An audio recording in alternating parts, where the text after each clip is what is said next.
بسم اللہ الرحمن الرحیم۔ ابو جہل، ابو سفیان اور اخنس بن شریک کا چھپ چھپ کر قرآن مجید سننا۔ تفسیر ابن کثیر میں بیان کیا گیا ہے کہ ایک دفعہ ابو جہل رات کو چھپ کر حضور صلی اللہ علیہ وسلم کی تلاوت سننے کے لیے آیا۔ اتفاق سے اسی رات ابو سفیان ابن صخر اور اخنس بن شریک بھی تلاوت سننے کے لیے آئے ہوئے تھے۔ تینوں کو ایک دوسرے کی خبر نہیں تھی۔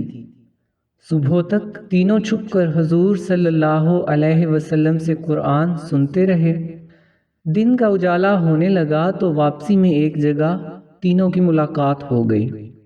ہر ایک نے دوسرے سے کہا کہ تم کیسے آئے تھے؟ خیر جب بات کھلی تو ان سب نے آپس میں یہ معاہدہ کیا کہ ہمیں قرآن سننے کے لیے نہیں آنا چاہیے، کہیں ایسا نہ ہو کہ ہمیں دیکھ کر قریش کے نوجوان بھی آنے لگیں اور آزمائش میں پڑ جائیں۔ یہ فیصلہ کر کے وہ وہاں سے چلے گئے۔ جب دوسری رات آئی تو ہر ایک نے یہی گمان کیا کہ وہ دونوں تو نہیں آئے ہوں گے، چلو قرآن سن لیں۔ غرض یہ کہ تینوں حضور صلی اللہ علیہ وسلم کی مجلس میں پہنچ گئے اور قرآن سنتے رہے۔ صبح کے قریب پھر تینوں کی ایک جگہ ملاقات ہو گئی اور خلاف معاہدہ ہونے پر ہر ایک دوسرے کو ملامت کرنے لگا اور دوبارہ معاہدہ کر لیا کہ اب نہیں جائیں گے۔ سبحان اللہ، قرآن اور وہ بھی محمد صلی اللہ علیہ وسلم کی زبان سے، بھلا ان کو کب سونے دیتا تھا۔ اور جب تیسری رات آئی تو پھر تینوں حضور صلی اللہ علیہ وسلم کی مجلس میں چلے گئے۔ اتفاق دیکھیے کہ تیسری صبح پھر تینوں کی ملاقات ہو گئی۔ اب پھر انہوں نے معاہدہ کر لیا کہ کچھ بھی ہو اب ہرگز نہیں جائیں گے۔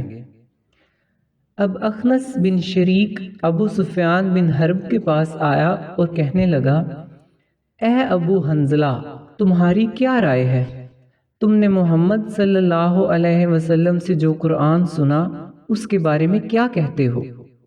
ابو سفیان کہنے لگا، اے اخنس، خدا کی قسم میں نے جو باتیں سنی ہیں ان کو خوب پہچانتا ہوں اور اس کا جو مطلب ہے اس کو بھی جانتا ہوں، لیکن بعض ایسی باتیں سنی ہیں جن کا مقصد اور معنی نہیں سمجھ سکا۔ اخنس نے کہا، خدا کی قسم میری بھی یہی حالت ہے۔ پھر اخنس وہاں سے چل کر ابو جہل کے پاس آیا اور کہنے لگا، محمد صلی اللہ علیہ وسلم سے جو کچھ سنا تمہاری اس بارے میں کیا رائے ہے اور تم نے کیا سنا؟ تو ابو جہل نے کہا، ہم اور بنو عبد مناف مقام شرف کے حاصل کرنے میں ہمیشہ دست و گریباں رہے ہیں۔ یاد رہے عبد مناف عبد المطلب کے دادا کا نام تھا، یعنی عبد مناف حضور اقدس صلی اللہ علیہ وسلم کے دادا تھے۔ ابو جہل کا خاندان بنو مخزوم اور حضور اقدس صلی اللہ علیہ وسلم کا خاندان بنو عبد مناف یا بنو ہاشم، قریش کے 3 بڑے اور اثر و رسوخ والے خاندانوں میں سے 2 تھے۔ اس طرح ابو جہل حضور صلی اللہ علیہ وسلم کے خاندان اور اپنے خاندان کی بات کر رہا تھا کہ ہم اور بنو عبد مناف مقام شرف کے حاصل کرنے میں ہمیشہ دست و گریباں رہے ہیں۔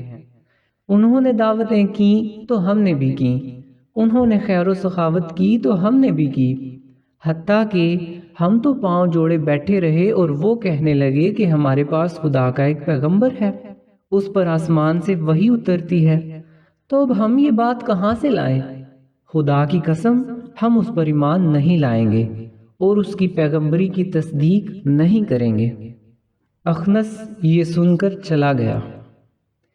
افسوس کہ حق کو حق سمجھ کر بھی ایمان نہ لائے اور یوں ہی جھوٹی چودراہٹ کے تحفظ میں جہنم کی آگ کا سودا کر بیٹھے۔